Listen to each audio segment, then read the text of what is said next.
지금 보다 보면 뭐 올린 지 얼마 안 돼서 그럴 수 있지만 뭐 조회수가 정말 몇 회 안 됩니다. 뭐 6회, 7회 이 정도밖에 안 되는데 그냥 뭐 어차피 제가 뭐 유튜브로 대성하고 싶은 생각도 별로 없고 혹시나 누군가한테 좀 도움이 됐으면 좋겠습니다.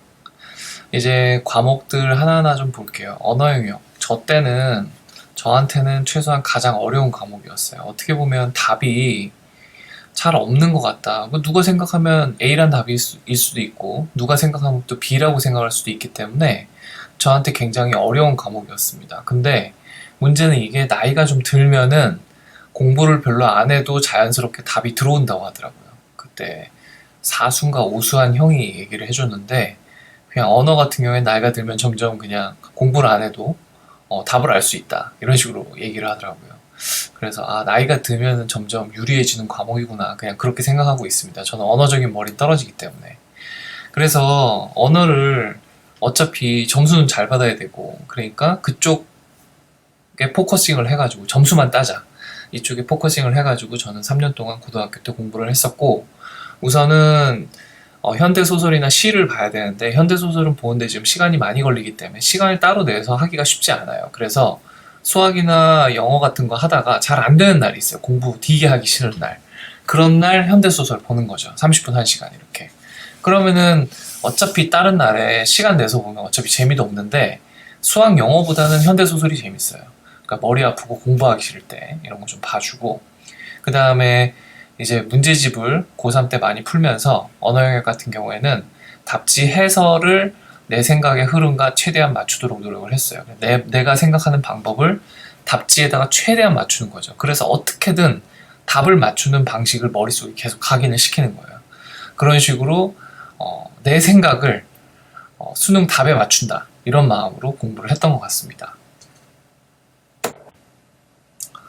수학은 그때도 얘기했지만 수학의 정석을 내 혼자 힘으로 풀었어요. 실력을. 그러면서 문제는 답지를 안 보다 보니까 너무나도 오래 걸렸죠. 이전에도 얘기했지만은 1학년 10월인가 11월 달에 10월 달이구나. 10단원을 11단원을 풀고 있었으니까 44단원 중에 그러니까 말도 안 되는 속도로 풀고 있었지만 결국에는 점점 속도가 빨라졌어요. 겨울에도 열심히 수학 풀고 2학년 여름에도 열심히 수학 풀어서 결국에는 공통 수학을 2학년 여름방학 때 다 풀었죠.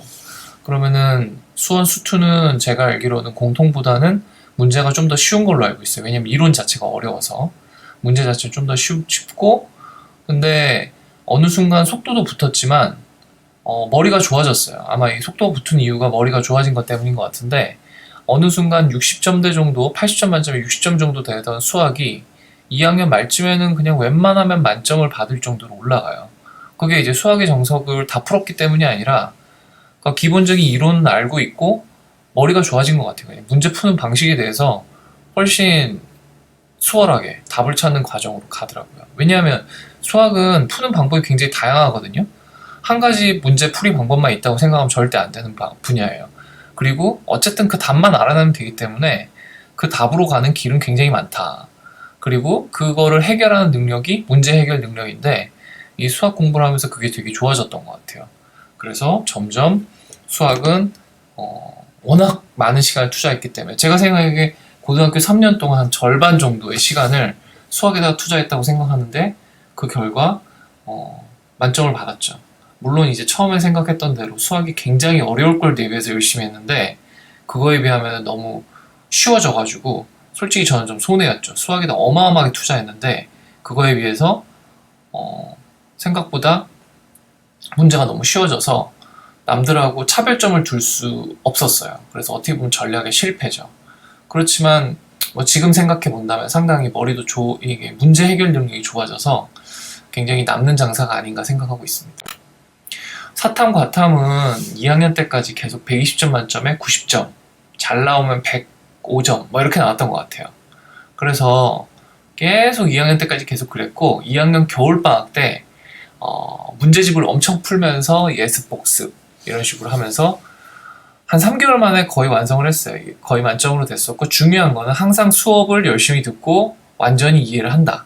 다 못 외우더라도 다 이해를 하고 넘어가고 책만 보면 다 볼 수 알 수 있게끔 그렇게 해서 나중에 문제집을 풀면서 틀린 거는 다시 복습하고 이런 식으로 하다 보면은 이건 3개월이면 할 수 있습니다. 외국어는 중학교 때 좀 필요한 것 같아요. 왜냐하면 저는 중학교 때 전혀 안 했기 때문에 영어를 고등학교 와서 하려니까 너무 힘들더라고요. 대신에 이것도 뭐 똑같아요. 수업은 항상 열심히 듣고 수업 시간에 하라는 거 꼼꼼히 하고 그럼 차곡차곡 쌓이거든요. 그러면서 추가적으로 저는 친구들을 따라잡아야 되기 때문에 너무 힘들었어요.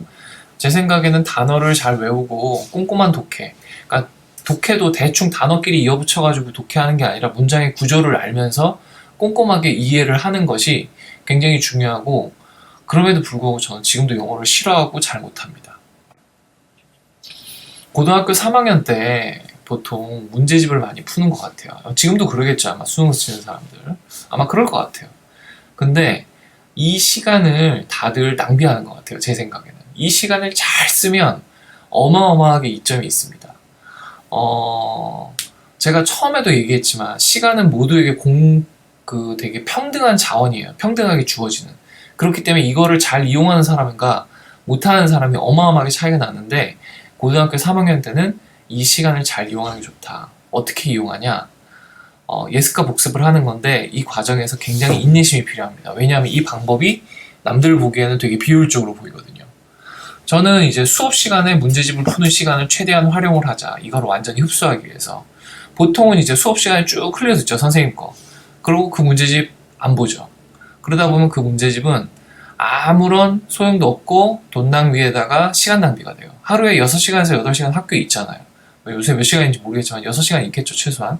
그럼 그 수업 시간 동안에 문제집만 3개월을 풀었다. 그럼 아무것도 남는 게 없어요, 보통은. 그렇지만 제가 한 방법은 전날에 다음날 나갈 진도 분량을 풀어요. 이거 한 3시간에서 3시간 반 걸려요.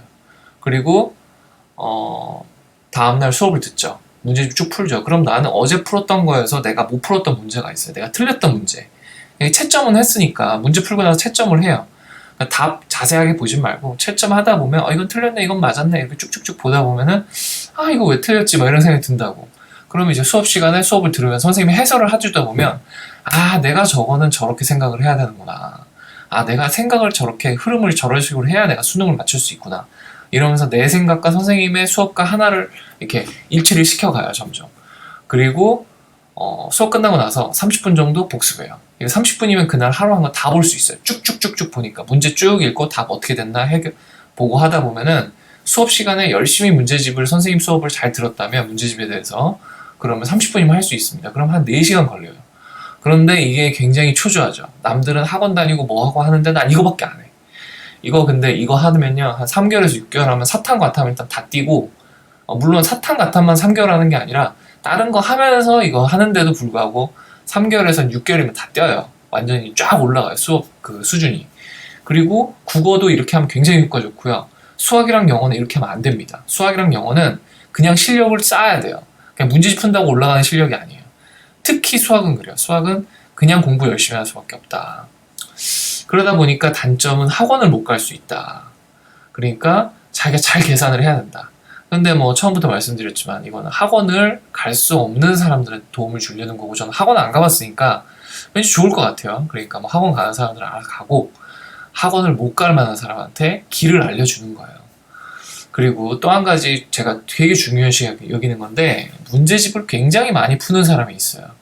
근데 중요한 거는 왜 틀렸는지를 분석하지 않으면 같은 문제 또 틀립니다. 그러니까 중요한 것은 내가 왜 틀렸는지를 알고 그 생각의 흐름이 어디가 잘못됐는지, 어쨌든 답지에다가 내 생각의 흐름을 맞춰야 되잖아요. 그러니까 그 답지의 생각과 내 생각이 왜 다른지를 계속 분석을 하면서 내가 왜 틀렸는지를 분석을 하는 게 가장 중요합니다. 알겠죠?